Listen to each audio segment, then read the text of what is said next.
নমস্কার সুপ্রিয় দর্শক মণ্ডলী, স্পাইন ফিজিওথেরাপি ক্লিনিক থেকে সবাইকে শুভেচ্ছা ও অভিনন্দন। ডক্টর বাদল মজুমদার, কনসালটেন্ট ফিজিওথেরাপিস্ট।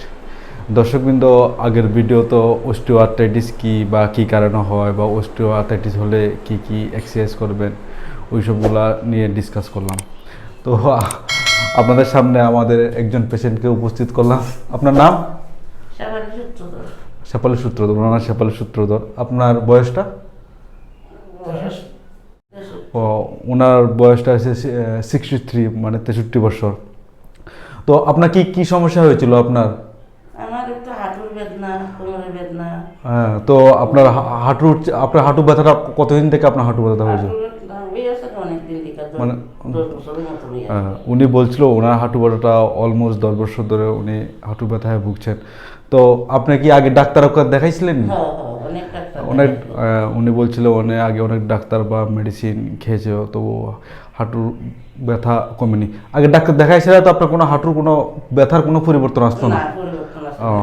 তো ওখানে খুবই আনন্দিত হলাম যে ওনার ফিজিওথেরাপি ট্রিটমেন্ট করার পরে উনি হাঁটুর ব্যথা থেকে অনেকটাই রিকভারি হয়েছে। ওরা ব্যথা তো আপনার অনেকটাই তো তো দর্শকবৃন্দ, অস্টিওআর্থ্রাইটিস কি বা কী কারণে হয় বা অস্টিওআর্থ্রাইটিস হলে কি কি চিকিৎসা করবেন আমি আগের ভিডিওতে বললাম। তো অস্টিওআর্থ্রাইটিস হচ্ছে কি আপনার দুইটা জয়েন্টের গ্যাপটা কমে যাওয়া আর ওই কার্টিলেজটা ক্ষয় হয়ে যাওয়ার কারণে বোন দুটো পরস্পর কাছাকাছি একদম আসে। তখন আমরা হাঁটু থেকে বিভিন্ন ধরনের সাউন্ড বের হবে, তারপরে আমরা অনেক সময় হাঁটু ফুলে যাবে, আর হাঁটু থেকে কন্টিনিউ হাঁটলে একটা ফিক্সেশন ঘর্ষণ হবে। তো এটা হচ্ছে গিয়া আপনার অস্টিওআর্থ্রাইটিস। আর অস্টিওআর্থ্রাইটিস হলে আপনারা এই যে বললাম, আপনারা নিচে বসতে পারবেন না বা হাঁটু বাস করে বসতে পারবেন না, বেশি হাঁটলে পায়ে অনেক বেশি হবে। এটা হচ্ছে অস্টিওআর্থ্রাইটিসের লক্ষণ। তো আপনার সমস্যাগুলো হইতো নি আগে? কি কি সমস্যা হইতো আপনার? মানে সাউন্ড করতো?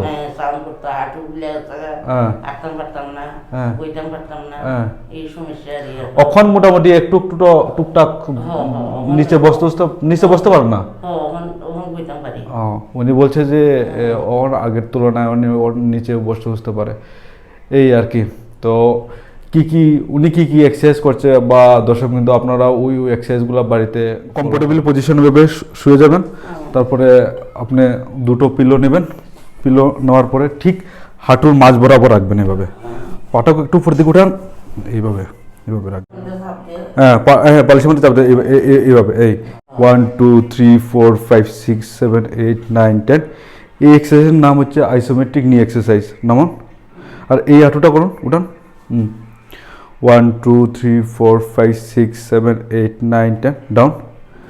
এই হাঁটুটা উঠান। 1 2 3 4 5 6 7 8 9 10। দর্শকবৃন্দ, আপনারা দুনো পায়ে আপনার দুনো হাঁটুই এক্সারসাইজ করবেন। প্রত্যেকটা এক্সারসাইজ 15 বার করে করবেন। রিপিটেশন 3।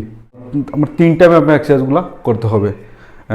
এটা হচ্ছে নাম্বার 1 এক্সারসাইজ। আর নাম্বার 2 এক্সারসাইজ 1 2 3 4 5 6 7 8 9 10। নামান, গুড, ভেরি গুড। এটা ওঠান, ওই পাওটা। 1 2 3 4 5 6 7 8 9 10, ভেরি গুড। এই এক্সারসাইজটা সেম আপনি একটা এক্সারসাইজ আপনি 15 বার করে করবেন। Repetition 3 Times. আর এক সাইডে উঠুন, আপনি এক সাইডে উঠুন, সোজা হয়ে বসুন।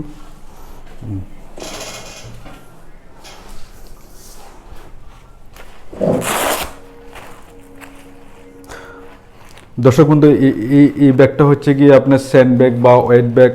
এটা আপনার যে কোনো মেডিকেল শপ থেকে আপনারা ইজিলি আপনি কিনতে পারেন। তো এই ব্যাগটি দিয়ে আপনি কীভাবে এক্সারসাইজ করেন আপনারা দেখুন। এভাবে পায়ের মধ্যে এভাবে ব্যাট লাগাবেন। 1 2 3 4 5 6 7 8 9 10। নামান। এটা হচ্ছে কি আপনার আমাদের যে উপরে যে মাসেলগুলো আছে, যেমন হ্যামস্ট্রিং, কোয়াড্রিসেপস মাসেল, এই মাসেলকে স্ট্রেংথ বাড়ানোর জন্য এই এক্সারসাইজগুলো করানো হয় ওয়েট ব্যাগ দিয়ে। উঠান। আর 10 সেকেন্ড অবধি হোল্ড করে রাখবেন। যেমন 1 2 3 4 5 6 7 8 9 10 ডাউন। উঠান।